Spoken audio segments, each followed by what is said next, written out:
It's Wednesday, July 28th. The time for your Barbados Today morning news update. Prime Minister Mia Mottley has announced a 4-week period of national consultation and public awareness on the issue of mandatory COVID-19 vaccinations, particularly in the workplace.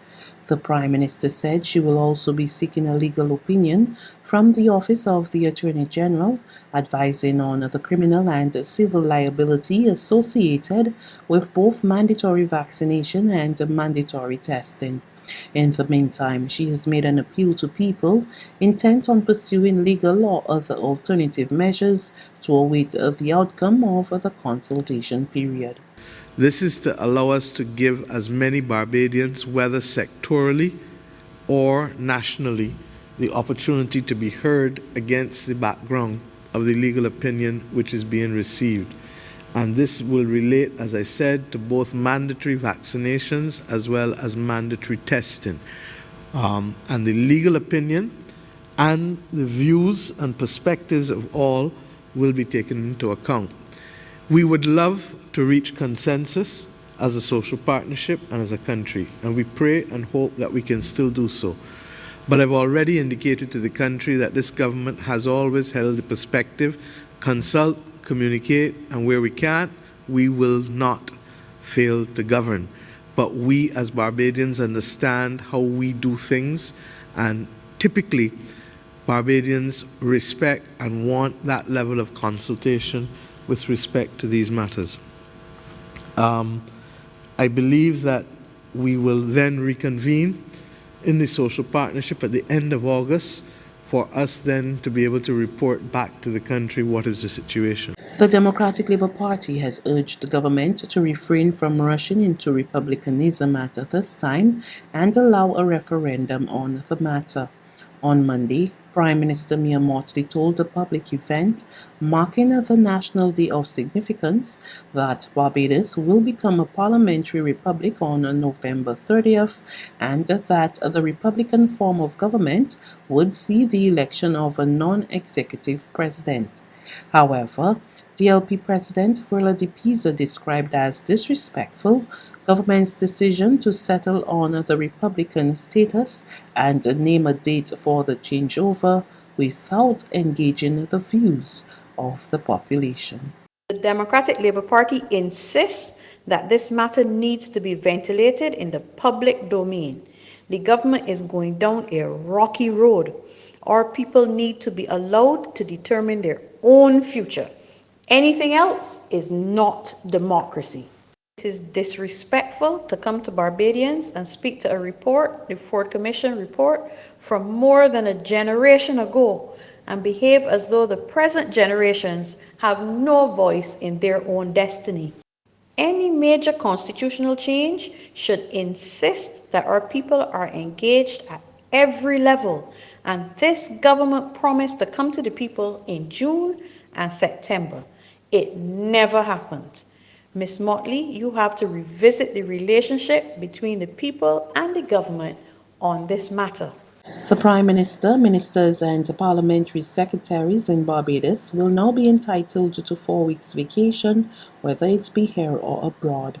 Describing it as a grievous omission from Barbados's Constitution, Attorney General and Minister of Legal Affairs Dale Marshall on Tuesday piloted amendments to 3 bills in Parliament, paving the way for those groups of persons to be entitled to vacation.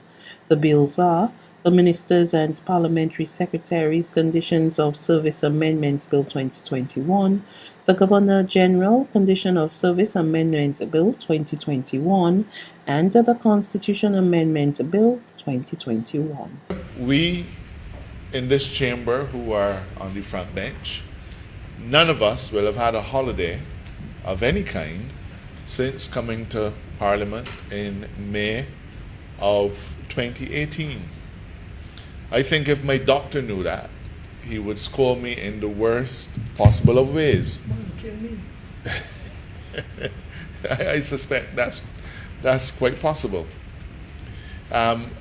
We therefore come to this chamber today, sir, to correct something that I can't say was an oversight, but I can say it has been a grievous omission, and an omission that we have the power to fix, but perhaps have never had the courage to fix it.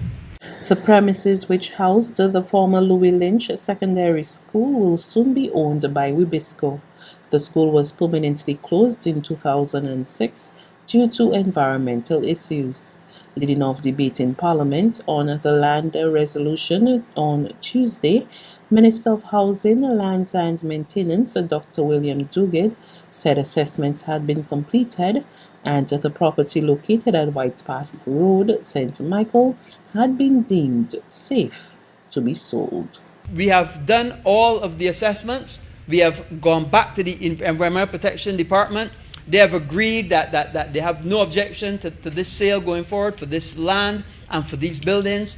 And at last, we will be able to put these buildings and this land back into productive use when it is onward sale then to the West India Biscuit Company. I understand that is their intention to use this area, especially the play park, to be able to develop their playing facilities. And where they currently have their field, they'll be able to expand their production and their industrial complex there at the West India Biscuit Company. So this is a positive for Barbados, a positive for the community, and a positive for not only for our local businesses, but also for export.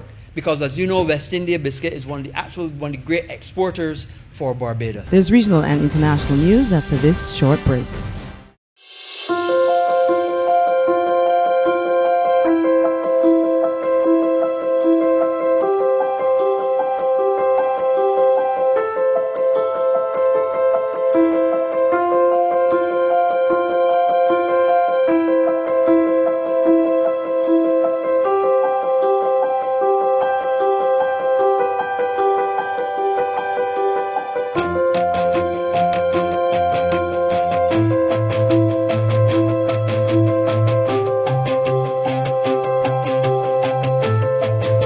Barbados Today, news you can trust.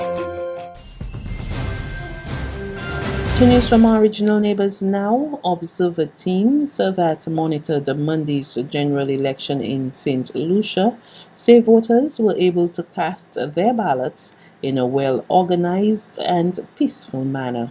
We get more in this report from Choice News Now.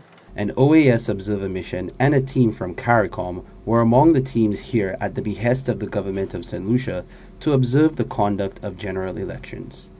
These two missions presented the preliminary reports on the 2021 elections on Tuesday after the previous day's polls saw the incumbent United Workers' Party being booted out of office in a landslide victory for the SLP. In her comments, head of the OAS election mission, Marie Carmen Plata, commended St. Lucians for their strong civic commitment and a well-run election after observation of the early polls on Friday, July 23rd and the general election on July 26th. The mission also engaged in substantive analysis of critical aspects of the electoral process, including electoral organization and technology, electoral registries, political financing, and political participation of women. On election day, we were present here in St. Lucia's 17 constituencies and observed the process from the opening of the polling stations to the tallying and transmission of preliminary results. Members of the mission visited 227 polling stations in 64 polling divisions during the day and reported that the process was conducted in a well-organized and peaceful manner. The mission notes that a significant majority of women served as poll workers and party representatives and applauds their work and commitments to supporting democracy in St. Lucia. Narcissus Scoop noted that the polls were opened in a timely manner, were well staffed, and were adequately supplied with voting material. She commented on the level of security at the polling stations. Adequate police security was in place at all locations visited, with officials conducting their duties in a professional and efficient manner.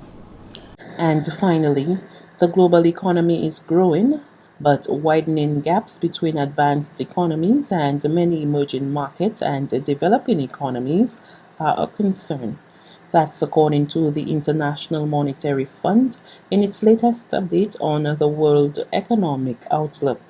The IMF's chief economist Gita Gopinath said the global growth forecast of 6% for 2021 remains unchanged, but its composition has changed. Global growth is projected to be 6% this year, which is unchanged from our April forecast. However, the composition has changed. We are upgrading growth for advanced economies, and that's almost entirely offset by a downgrade for emerging markets and developing economies.